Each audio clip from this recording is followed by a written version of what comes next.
It is an honor to stand here and representing Trey with such great co-counsels as attorney Steve Benevito and attorney Heather Hamill, as well as my law partner, attorney Chris O'Neill, and National Bar Association, my good friend Ben Taylor didn't think it robbery to come out to the press conference. But I will tell you all, as Steve, look at Zara and this strong sister leading the activism for Black Lives Matter.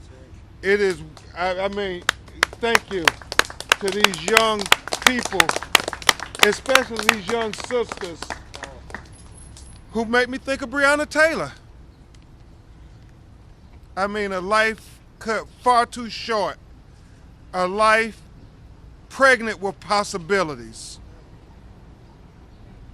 And the fact that we are here in Tempe, Arizona, still dealing with this pattern, Steve and Heather, of systematic racism.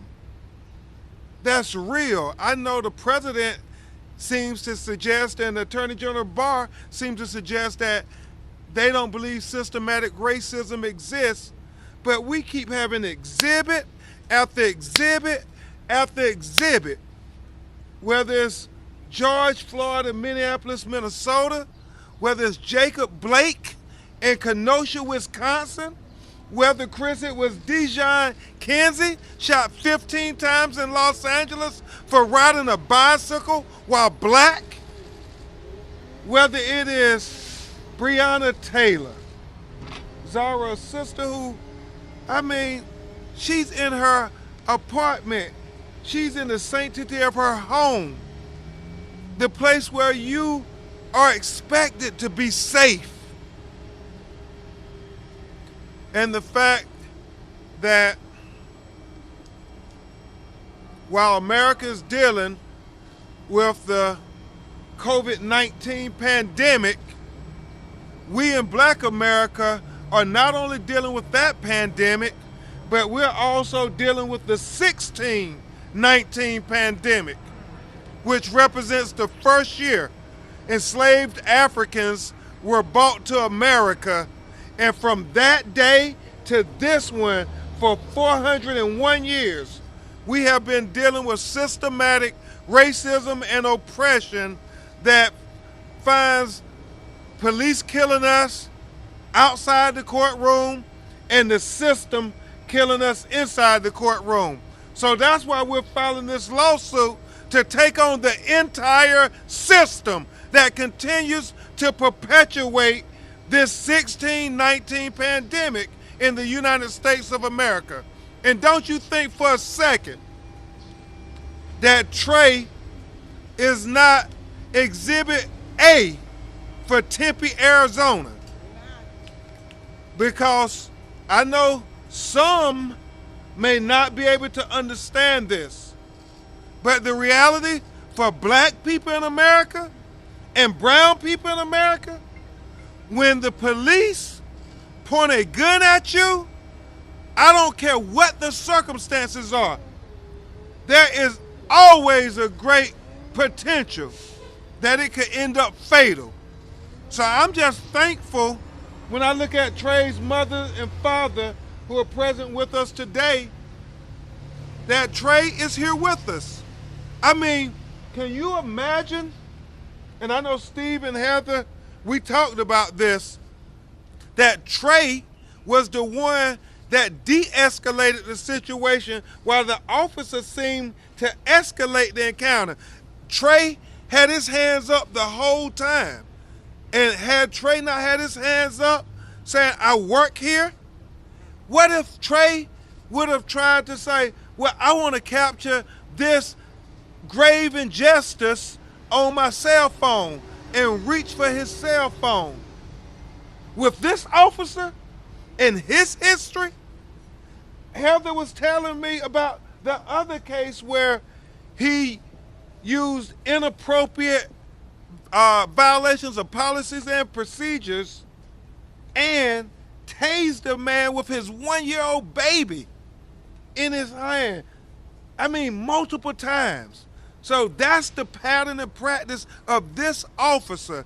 You mean to tell me if Trey didn't be completely respectful with his hands up and reach for a cell phone, Black Lives Matter, y'all know what would have happened.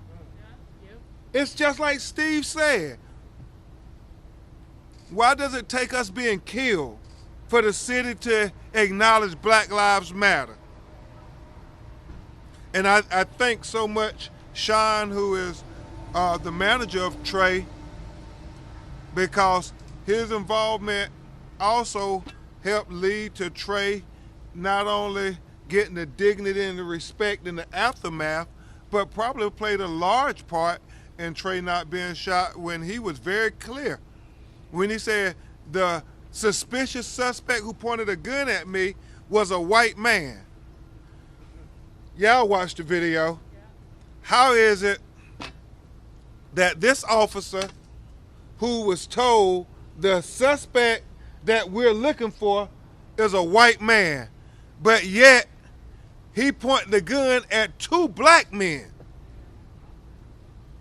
He saw white citizens there. He didn't point the gun at them and tell them to freeze and get on the ground. Attorney O'Neill was a former officer before he became an attorney with our office, and you are taught proper police procedures and policies. And hopefully in that training is implicit bias training. And you know what we have here, Heather and Steve? We have a training tape being of what not to do. That's what this tape is. And so Tempe, Arizona, this is a cautionary tale. I mean, we're sending the message that you all could be Kenosha, Wisconsin right now. You all could be Louisville, Kentucky right now. You all could be Minnesota, Minneapolis, Minnesota right now. So don't take this lightly, the fact that Trey survived. Do not try to marginalize this moment, because it is certainly not marginalized for Trey or his mother or father.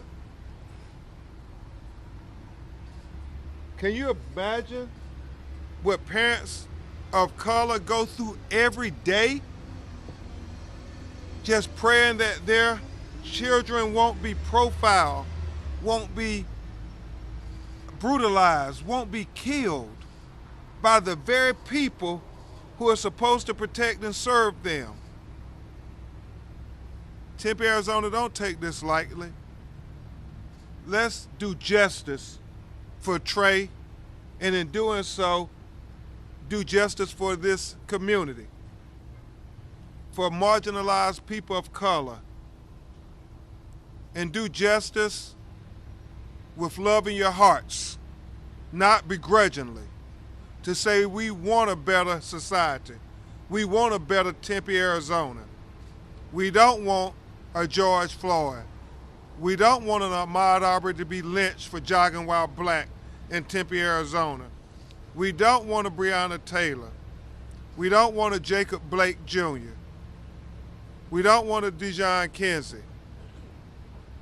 Tempe, this is a wake-up call. The question is, are you all paying attention? Your actions will speak so loud, we won't need to hear your words.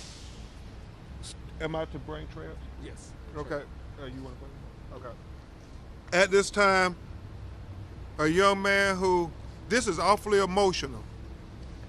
Even though physically he wasn't shot or injured, the psychological scars will never go away. I don't know if any of you have ever had a gun pointed in your face, but I will tell you, as a young black man who's seen hashtag after hashtag after hashtag, it's real. Y'all, I introduce you to Trey.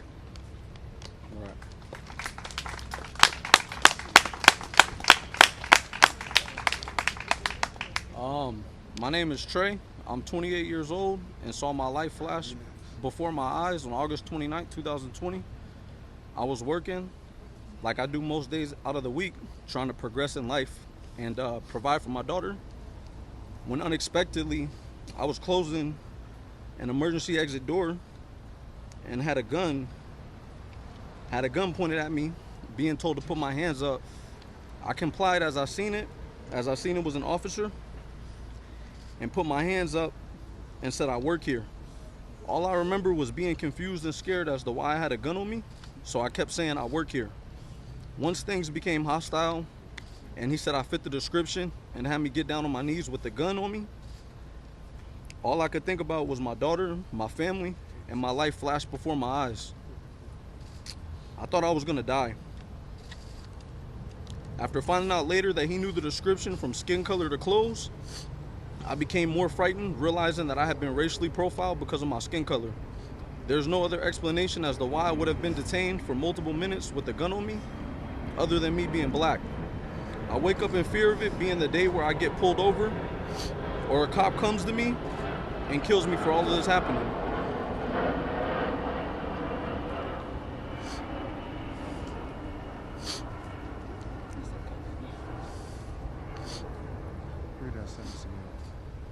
I wake up in fear of it being the day where I get pulled over, or a cop comes up to me and kills me for all of this happening. I have trouble sleeping, thinking about how I could have not been a part of my newborn daughter's life and to fulfill all my goals and dreams I have for myself.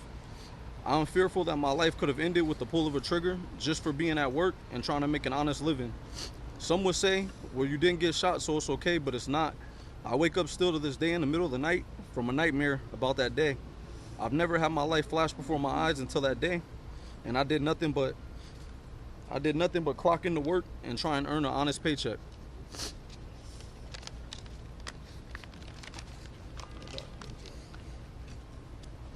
And now you will hear from a young lady who has been leading the movement. Okay.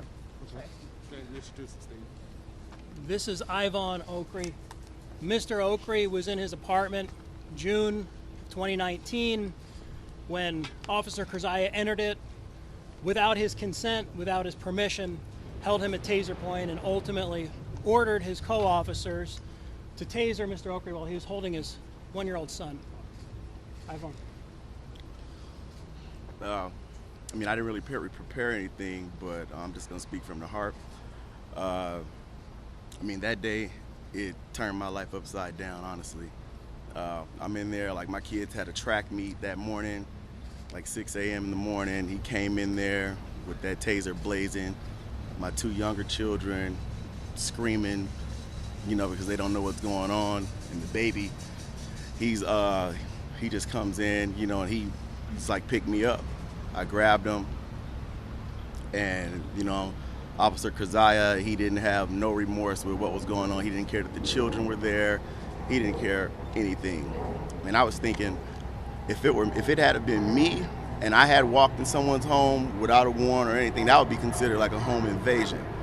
Tasing a man and his child, let alone with Trayvon, him getting a gun pulled out. If it were me who did that, I would have had a book thrown at me. No telling, I'd be somewhere else, So. Yeah. That being said, this just needs to stop, and I'm sick of it, and my life was just completely flipped upside down, so, yeah.